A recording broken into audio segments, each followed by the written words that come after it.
Good evening, good morning. Welcome to week 7 of Pssl 6240 here at George Washington University Safety and Security Leadership Program. Just want to move on to announcements. Adobe Connect session next Thursday, 16 June, 9 p.m. Eastern Standard Time. Again, in Group 3, we'll be going and talking about the Boston Marathon attack. I just also want to say that if you weren't at the last Adobe Connect session, I will be talking about jobs for the second part. So 30 minutes of Boston Marathon presentation and questions, 30 minutes job talk. So if you're going in Group 3, please try and get your briefing down to about 20-25 minutes. So that leaves us 5 to 10 minutes to talk about questions on the Boston Marathon, and it'll still give us 30 minutes to talk about careers. Paper 2, you should all have your grades back then. Better paper 2, I think, and I usually see this for all my papers. I think paper 2 is a little bit less esoteric, more concrete, and I think the writing is easier than the first topic. So it's better overall. What you got to talk about is the impact of the science. That's the one thing that was kind of lacking. You have to draw the connection between, I'll just use the sarin example here. Binary sarin. What is the shelf life of sarin? How long does it last? That severely impacts the ability of sarin to be used, or sarin built and made in Syria to be used in a terrorist attack.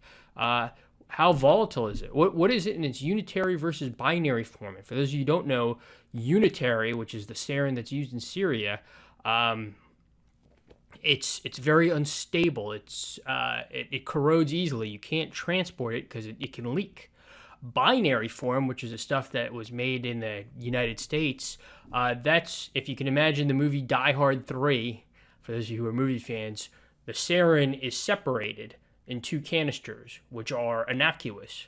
When you put those canisters together, that's what makes the sarin deadly, and actually makes the gas, make it become sarin gas. That's binary chemical weapons. That is a far different proposition than if you put it together or if it was unitary. That is a key question that you have to ask if you're talking about sarin and its use in terrorism. Again, you got to get down to the science. The castor beans, the production of castor beans. I think the presentation did a good job, but again, get to the science for the people who wrote the papers on that. How long does it take? Can it be produced by a single person? What types of equipment, what type of signatures require ricin to be made, or large amounts of ricin to be made for a WMD attack? Those will feed into your argument whether you think ricin is a threat or not, whether you think sarin is a threat or not. You need to, again, when you're talking WMD principles, you have to get into those shelf lives, those scientific principles that prove your point. And then I say this, think of Ebola scare. And I bring this up because hopefully you're aspiring to be in a position where you're advising a governor or a federal official on security and national security, homeland security issues. The governor of a state does not know, isn't an epidemiologist. He doesn't know what Ebola is and the transmission rates and how many people are going to be affected and why it's bad in Liberia but wouldn't be bad in Texas. So let's pretend Ebola comes to your state. You're in New York or Texas, like it really did happen. Now you have to explain Ebola to a governor or a state official so he or she can go in front of cameras and explain to the public that it's not really a big deal, or how to calm the public. That is how you should look at this assignment, or how you should have looked at this assignment. Can I take something as complex as sarin or as complex as plague, break it down so that it's understandable for a public audience, and give a good message? And most people said none of these were major threats, but can you message it so that the public does not panic? And again, I highly recommend you watch that Ebola documentary I sent out earlier, which I think does a good job of what people did wrong in trying to explain the intricacies of Ebola to the public. And that's how I think, when you go into your careers and you pursue your careers, I think that's the mindset you face is, okay, we have something that happens, terrorism related, public health related, homeland security related. How can I explain this in a way so that I can assure the public or get the public to respond appropriately? So again, I think it's hopefully this paper got you in that mindset, and I hope in your future careers you start to try and get into that mindset. So moving on, week 6 review, very great discussion on 9/11 and particularly the post 9/11. I think a lot of people alluded to the fact that I shouldn't say a lot of people, maybe half of you thought that we still have these bureaucratic hurdles that prevent stovepiping. A lot of you brought up that we're still in a Cold War, at least on 9/11, we were in a Cold War mindset, and we probably still are. Our structures and even our attitudes are trained on that Cold War mindset. Other people said we've come a long way since 9/11. And I tend to fall in the latter camp. I think we have come a long way since 9/11 in trying to break stovepipes and trying to better prepare our intelligence service and our law enforcement to deal with terrorism and other issues like that. That's not to say that we still have a way to go, and that's not to say that maybe we didn't do it in the most efficient and cost-effective means, but I think we are in a better place than we were 10, 15 years ago. Just some issues. I ask, again, answer, are we more secure since 9/11? Again, I think so, but I certainly would entertain ideas to the alternative, and I think the case studies we gave and the case study you'll see in Boston might argue otherwise. Again, things to consider. I want to ask this question, and let me. I'll come to this in a bit, but let me ask this question. Let's say you're briefing the president, and you all saw the famous memo, Bin Laden determined to attack in the U.S. You saw that in National Geographic. Let's say the president turns to you and says, okay, what do you want me to do? I'll criticize the way we went about the global war on terror a lot, but I think that Bush does not deserve the criticism he got for responding to this threat. This is a very vague analysis that, I'll be honest, if someone had briefed something so vague to me, I would say, okay, great, get out of my office. If I'm an intelligence analyst, and I always try and do this in my day job, I would try and bracket the problem so a policymaker knows what the threat is. If I was briefing, sir, Bin Laden determined to attack in the U.S., and based on our analysis, we recommend that you increase the number of federal air marshals that you hire for the FAA, or you increase the security at borders, or you just get your intelligence agencies, bring them in and talk how serious this is. Or if the analysis leads you another way, you could say, sir, Bin Laden is determined to attack in the U.S. It's a serious threat. We need to invade Afghanistan. I don't think anybody would say that, but those types of recommendations allow you to bracket the problem.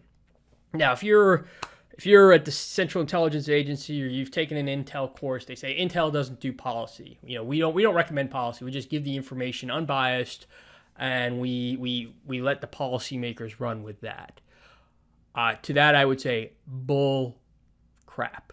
As an Intel analyst, you have a responsibility to bracket the problem.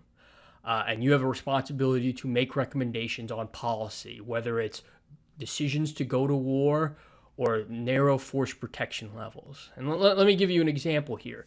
Let's say you were the force protection officer at Fort Campbell, Kentucky. You're in the Army and you're the base force protection cell, and you get a thread that says there's a potential for a threat. Some white supremacists are outside and they're demonstrated, and they may express an interest in trying to harm people on the base. You give that analysis, and let's say you're the base commander says, okay, I'm shutting down the base, shutting down all operations, shutting down all leaves, tying everybody to the base. No one gets in, no one gets off.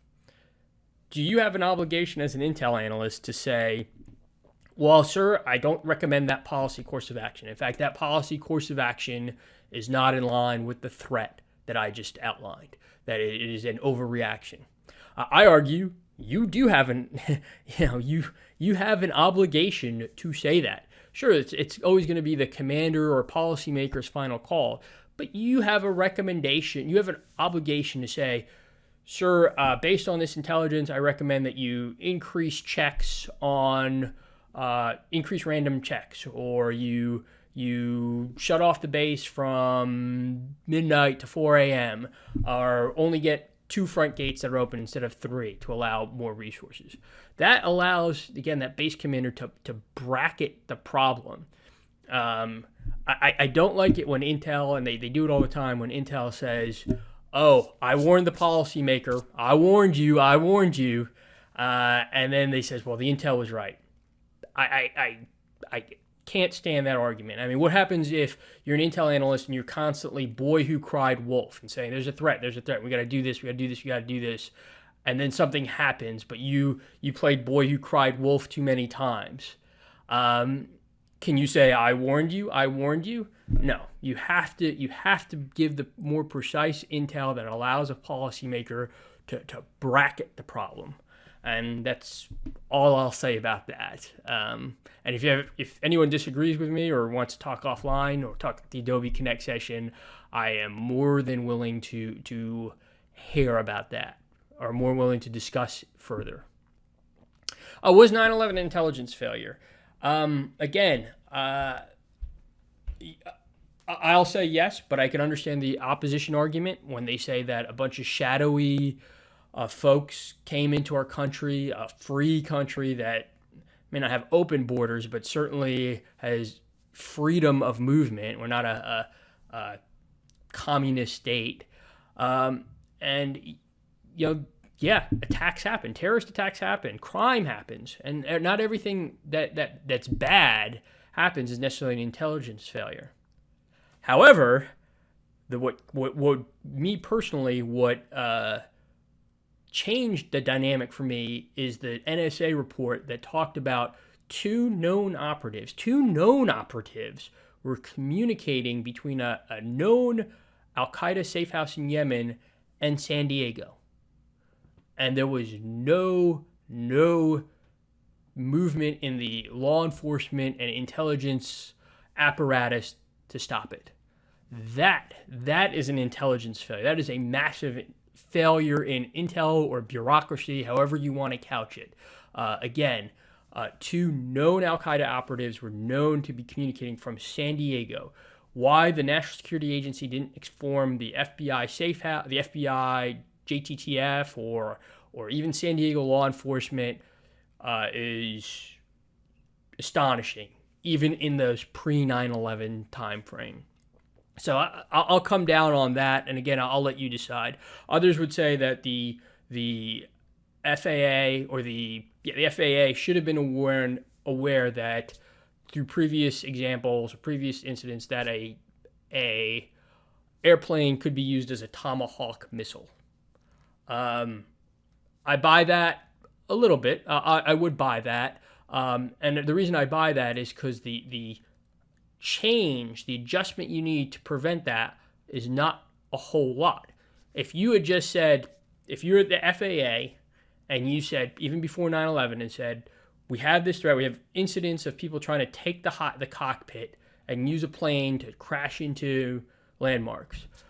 To remedy this, we just need to increase the number of federal air marshals, or we need to reinforce the doors. Hell, we don't need to reinforce all the doors, just 10, 15, 20%. That's enough to probably deter, a plot like this. Hell, we don't even need to do that. We can just tell the stewards to put a drink cart in front of the cockpit every time it's open. And if you go on an airplane now, you would notice that. And if we just said, hey, airlines should implement this procedure to prevent intrusions of the cockpit, I would say that would successful. And the reason I bring that up is it wouldn't have taken a whole lot of resources. So if you're briefing at the FAA and you say, sir, this is a threat and the recommendation is relatively cheap, that should have been implemented.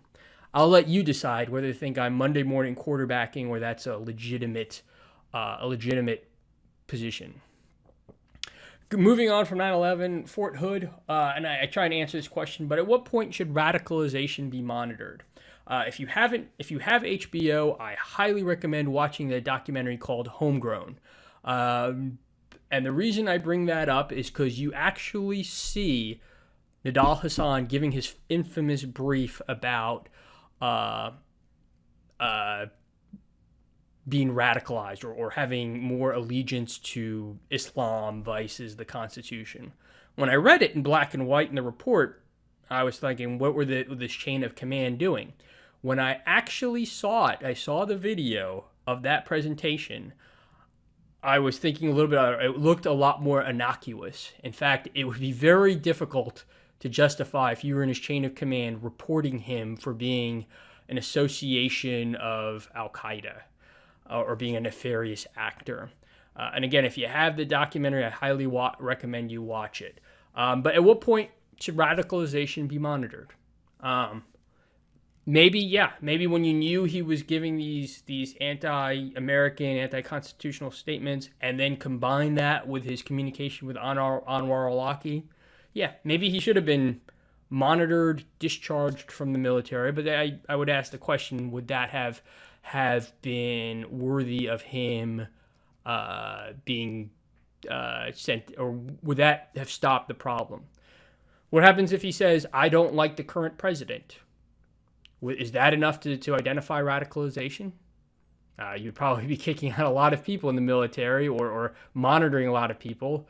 What happens if he says, "I don't agree with the Iraq War"? Is that a indicator of radicalism and deserving of further scrutiny?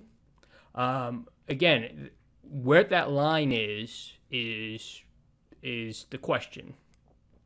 Another question again, do we have the appropriate funding structures and personnel to stop intelligence failures? We spend a lot of money on intel. We spend a lot of money on law enforcement.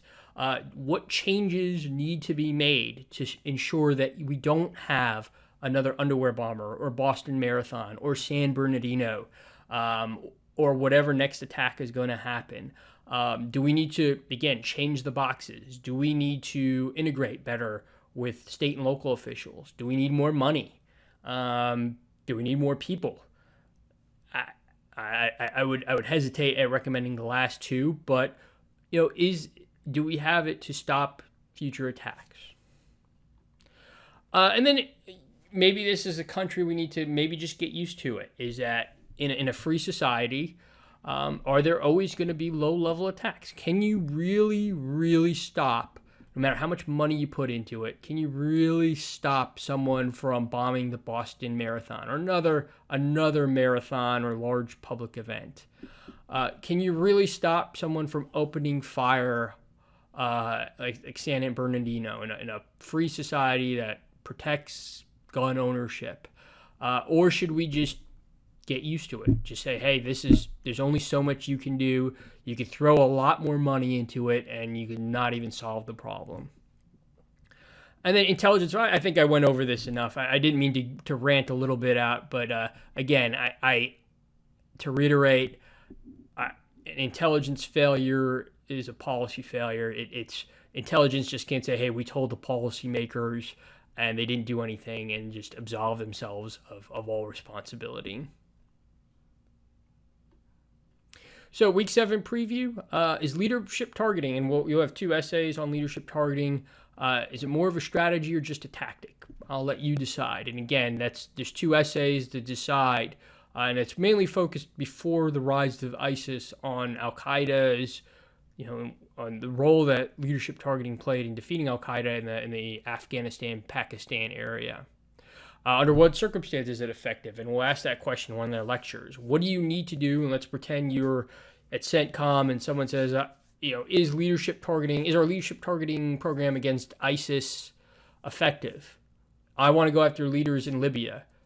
What do I need to make it effective? We'll talk about that in this in this section.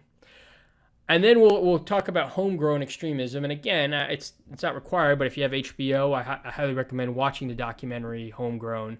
But we're going to ask, the conditions that have led to this spike in radicalism. People say it's just started with ISIS. That's not true. It really started in 2008, 2009 timeframe, and we're going to ask why. So look forward to your questions. Look forward to seeing you guys on the Adobe Connect session. And if there's any issues or problems, please let me know.